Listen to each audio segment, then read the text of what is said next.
right, welcome to this special edition of the Comics Multiverse. Today we are talking with our good friend Jim Whitting and his collaborator on SCAB, Steve Niles. So let me bring them in. Let's find out about them. Let's find out about the project. Hey guys, how's it going?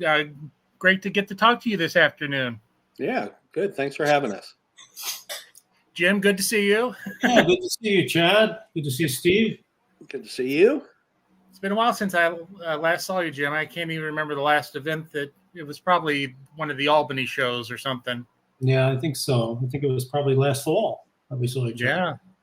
Yeah. So, but we're here today to talk about the Kickstarter that you guys are currently running, SCAB. But before we get to that, I'd like to find out a little bit about you guys, about your experience as a comic book reader and a creator. So I'll let you guys figure out who wants to go first. And should I go first, Jim? Go for it. Okay. Well, I'm a lifetime comic reader. I've been reading comics since I was a little kid. I remember probably my first memory of having a comic was actually an issue of Creepy. I got exposed to horror comics very early on.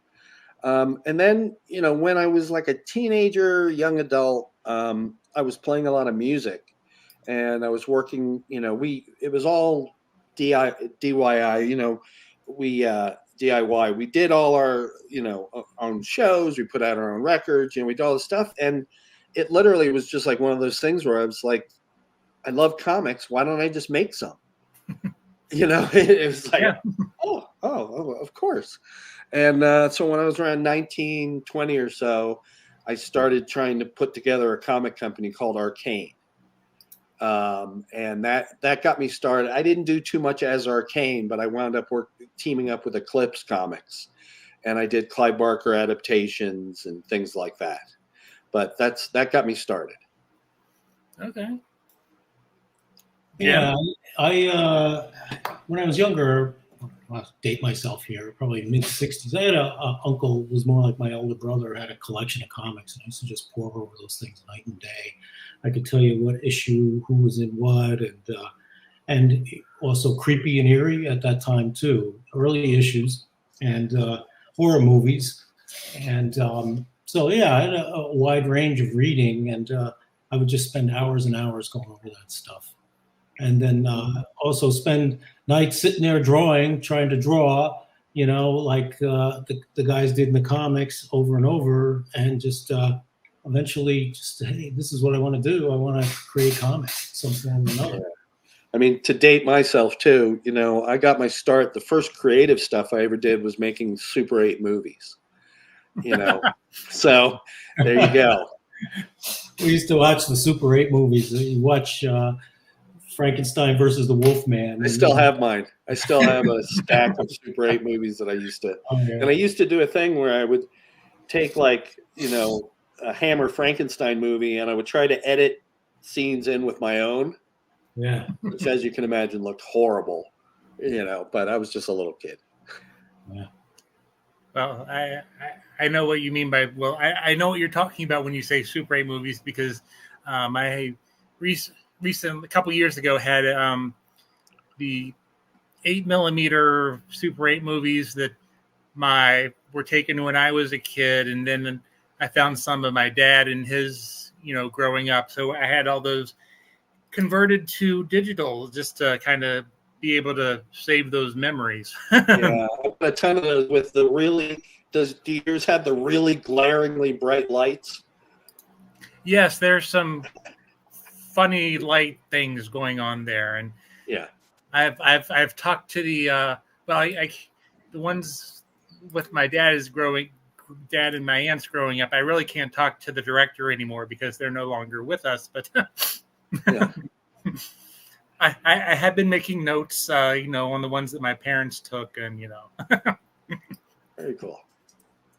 So let's get into talking about SCAB. What is SCAB? When did it start? And what's it about? SCAB is one of the first things I ever wrote. Jim was lucky enough to be exposed to all my early writing. Take it for better or worse. Well, And SCAB was, a big one that I watched. I wrote. I was a big fan. George Romero, Night of the Living Dead, Dawn of the Dead, all the zombie movies. So when it came, when I was writing stuff, naturally I wanted to do a zombie story, but I wanted to do something a little different. So we did it way after the zombie apocalypse and everything sort of settled down. And it's just about this kid, this kid named SCAB who's on his own, and all he has is a zombie that he's, sort of befriended, if you could say that. But it's a lot, it's not just a horror story. It's a story about loneliness and dealing with things, as a kid.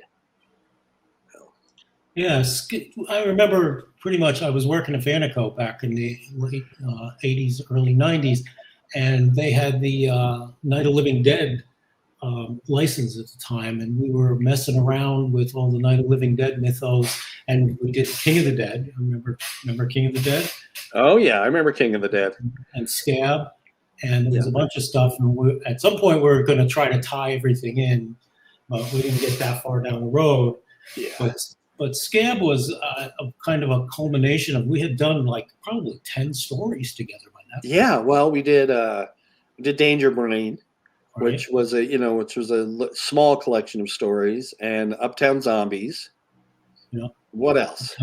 Where we did Sarah, which is a short story. That's right.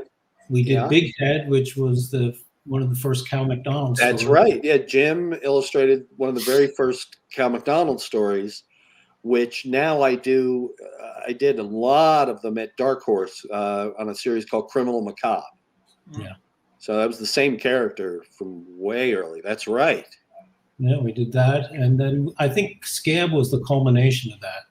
Didn't we do a sci-fi thing for Science Fiction Eye magazine? We did. Yeah, the insert. Time Out, I think it was called. Time Jam. We also did, I think we went to San Diego with posters for the first Big Head. And that's right. And I remember he misspelled Dean Mulaney's name. He was all mad. Dean Mulaney was the publisher at Eclipse. And we just barreled ahead with our own promotion and misspelled people's names.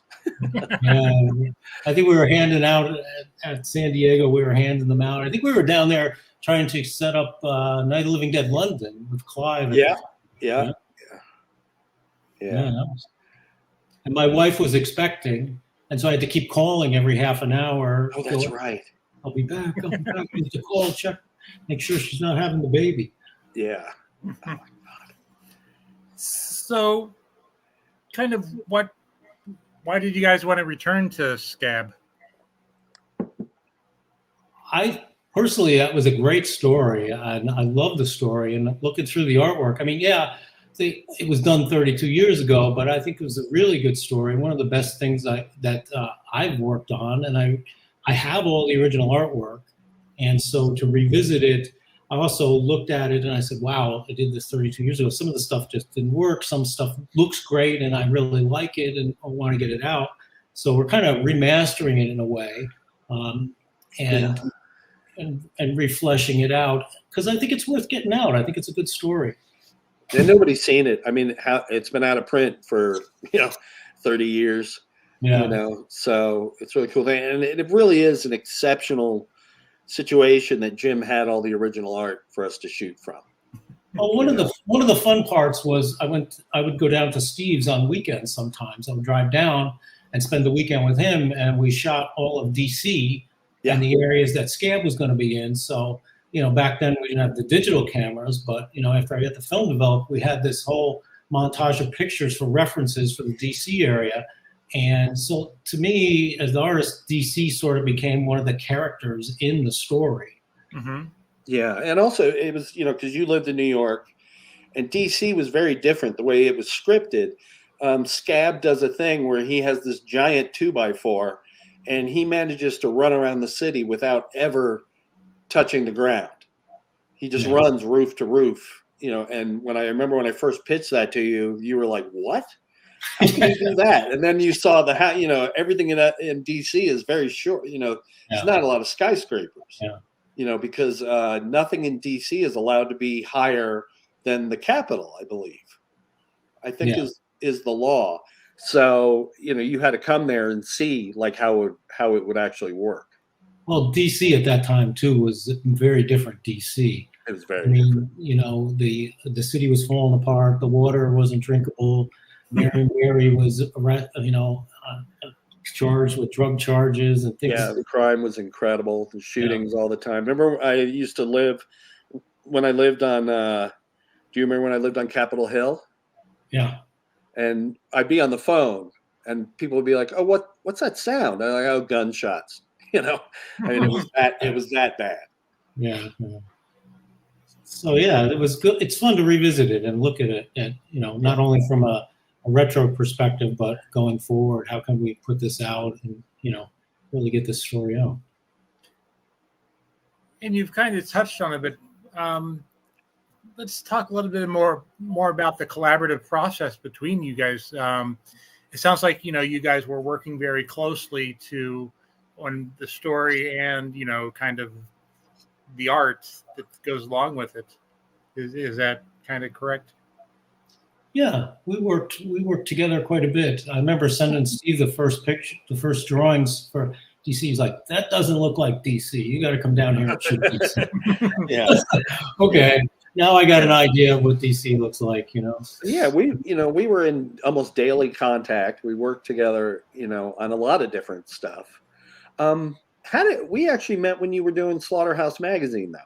Yeah, I was doing Slaughterhouse Magazine, this horror magazine I put out in the 80s, Fangoria competitor.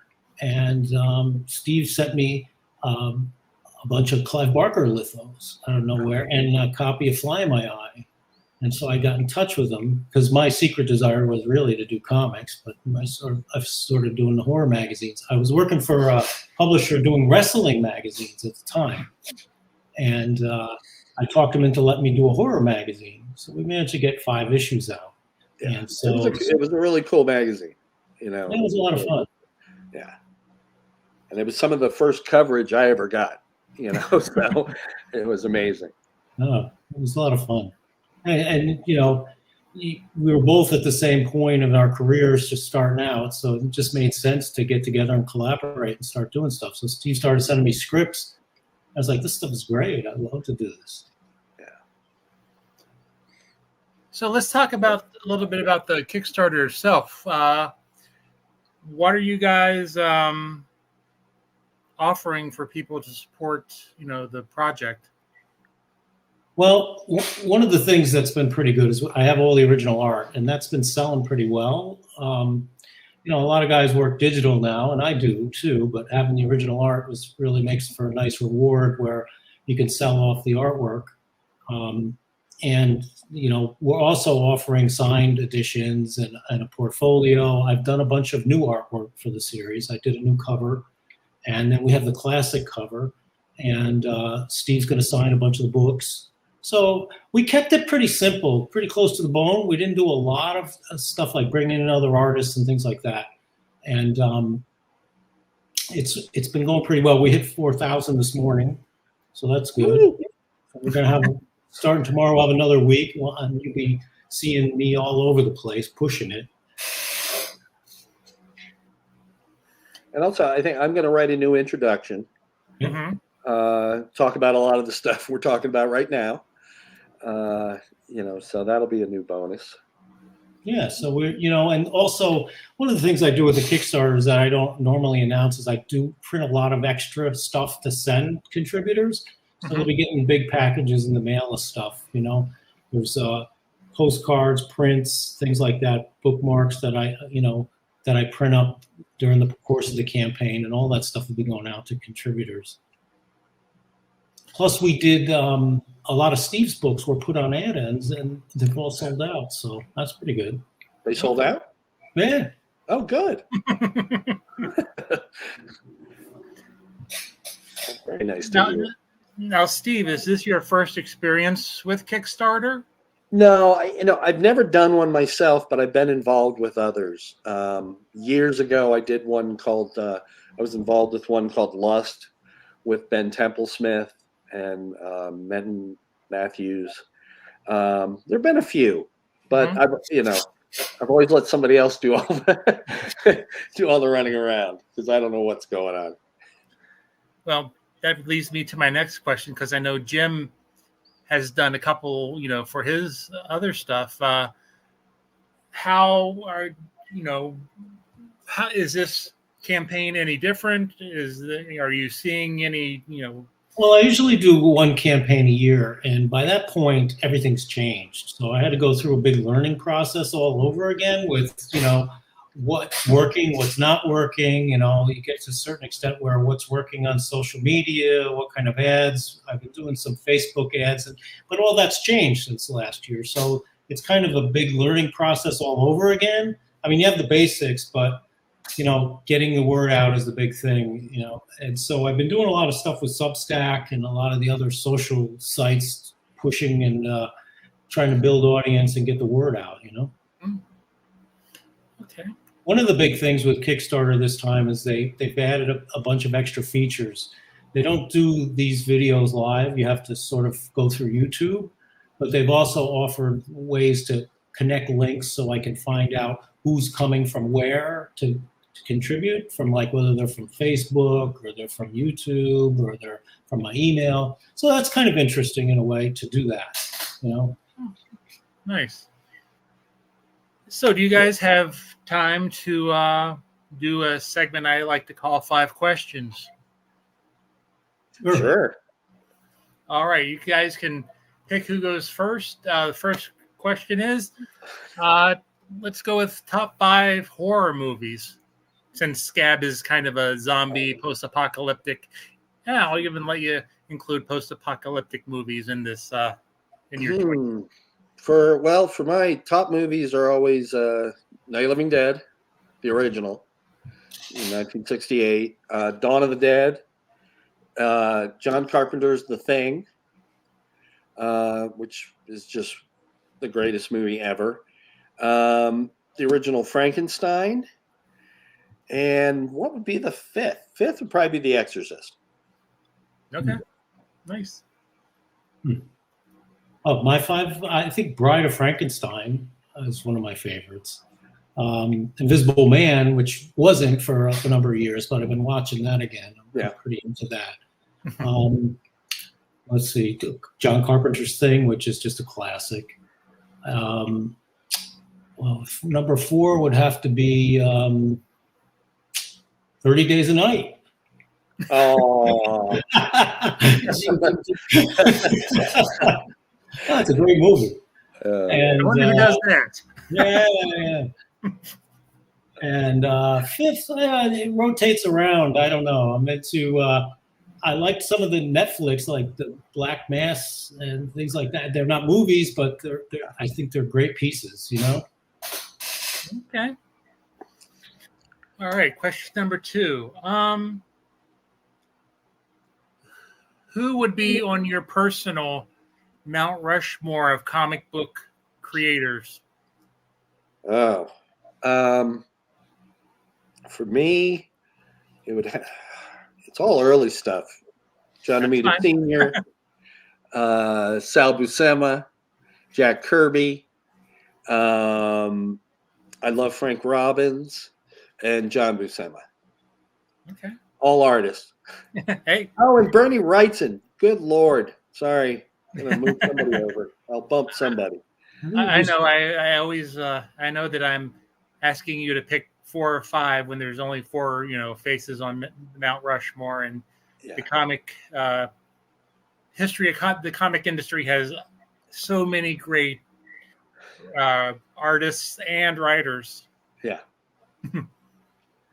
Well, of course, Kirby, Ditko, Gene Colan, but I mean some of the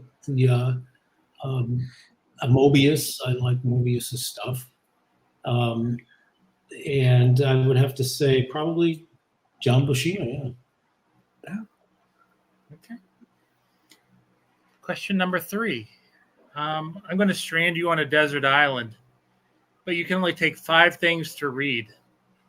And because I'm nice, I will let you take 4 runs of a creators or creative team's work.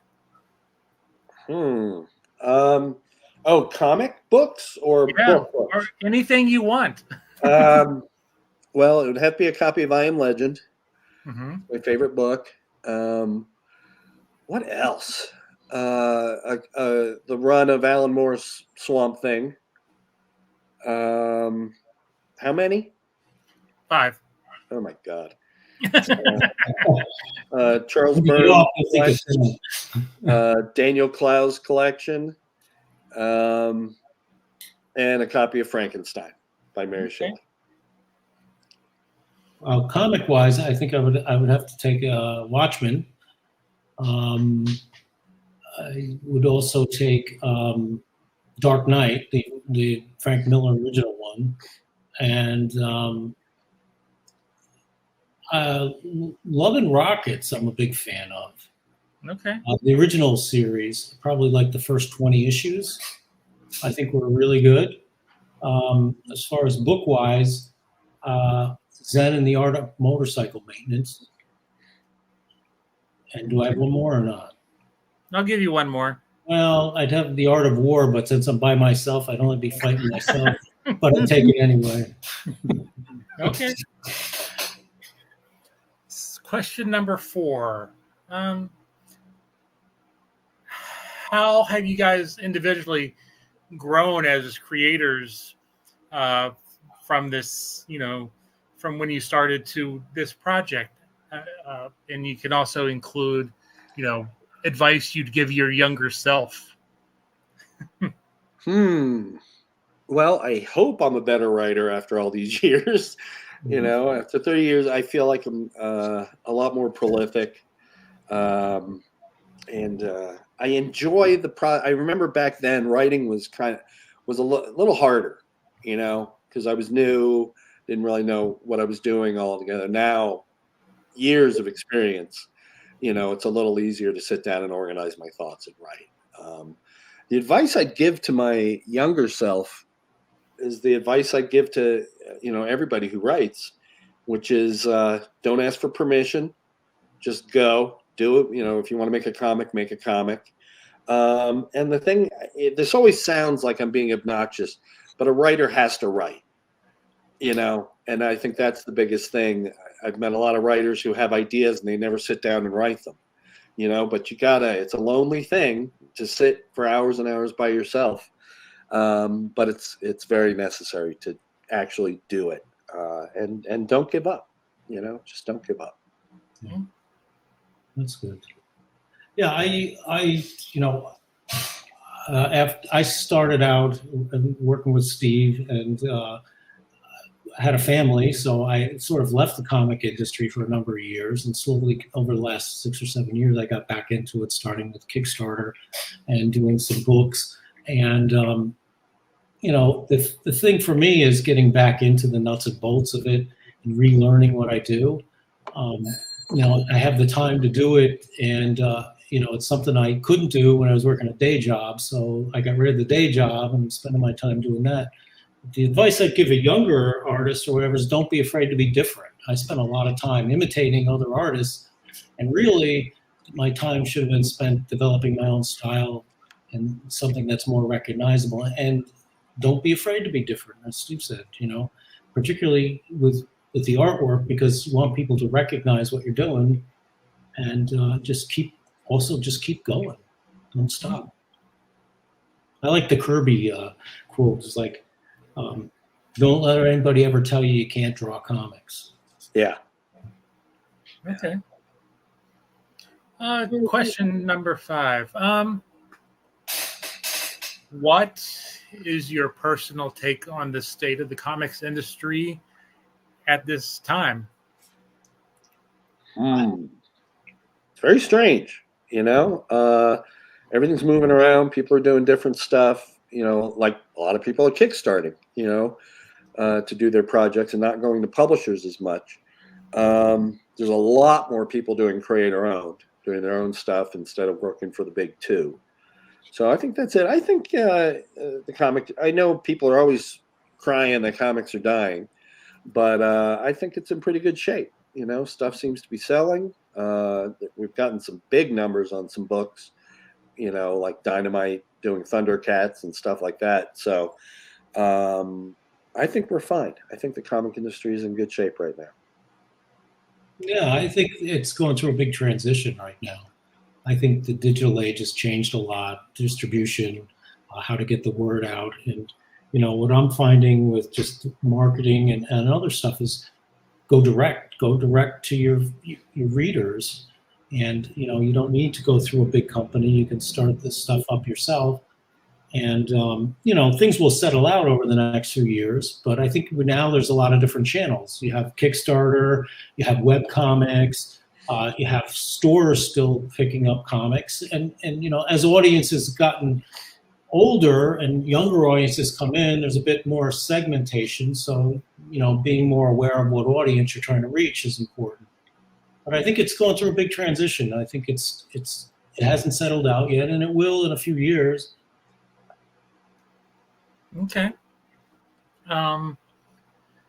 So as we start to wrap up, are either of you reading anything, be it comics, be it a book that you are enjoying and would recommend that people check out? I have a nice stack that I'm meaning to read. The most recent thing I got was new Dan Clowes book called Monica, and I just love him. He's just great. I read everything. Right now I'm reading the original novels of Slow Horses, which I find pretty entertaining because they sort of supplement the show because the writer does everybody's perspective. So you kind of get the what they're thinking about while they're going through what they're doing. It's kind of cool. Comic-wise, I read a lot of stuff. I still go into the comic shop and I just browse and pick what I like. I don't do a lot of subscription because I really want to go pick out what I like. I'll still read some superhero stuff, not a lot. I'm very picky about it, but a lot of independent stuff, Image, Dark Horse, Boom. Everybody's doing really interesting things now, and it's really cool to see what's going on. Nice. So, do you guys have any convention plans or anything like that coming up for this summer?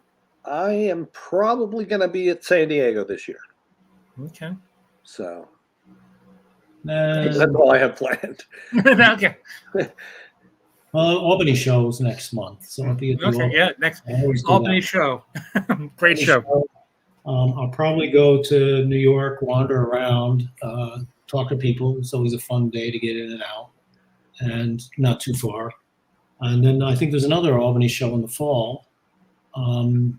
And, if anybody asks, sure. I mean, I like doing local shows because you get to talk to people and, talk about your books and what you do. It's a little smaller and you get a little more connection with people. Okay. So how about as we continue to wrap up, as I keep saying, how about one final pitch for the Kickstarter and where people can find you if you're on social media or anything like that?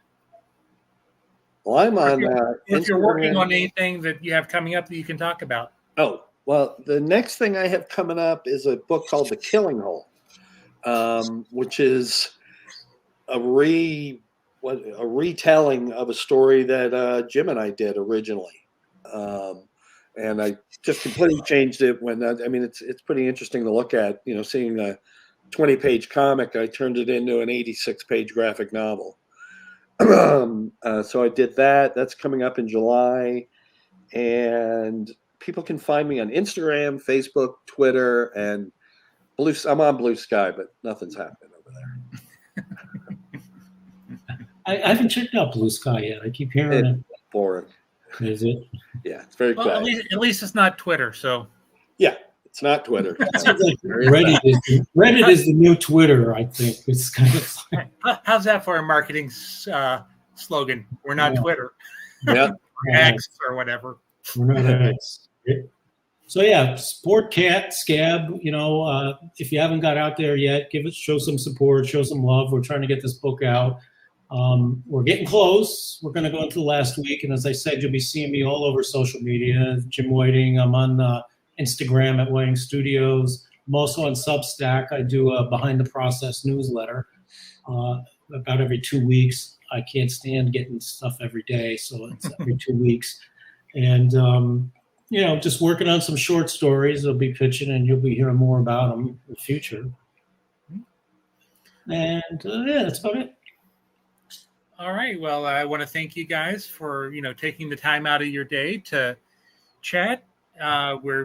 We at Comic Watch, we are following the campaign every week over on our site in our crowdfunding corner, which runs every Saturday at noon. But I wish you guys the best of luck as you guys head into your last week. Jim, hopefully I'll get to see you at the Albany Comic-Con here in a couple weeks. Mm-hmm. And Steve, I hope to be able to meet you in person someday because I really have loved the work that you've done and would like to, be able to tell you in person, just not over a video screen. Yeah. Well, thank you very much. Thank you. We're trying to get him up to the Albany show one of these days. Yeah, we can get me there in less than 5 flights.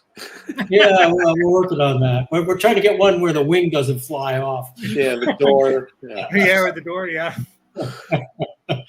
All right, Chad, thanks. All right, well, thank you guys, and best of luck as you wrap up, and stay tuned for more interviews from myself over here at the Comics Multiverse and Comic Watch. We'll be watching the Comic Watch.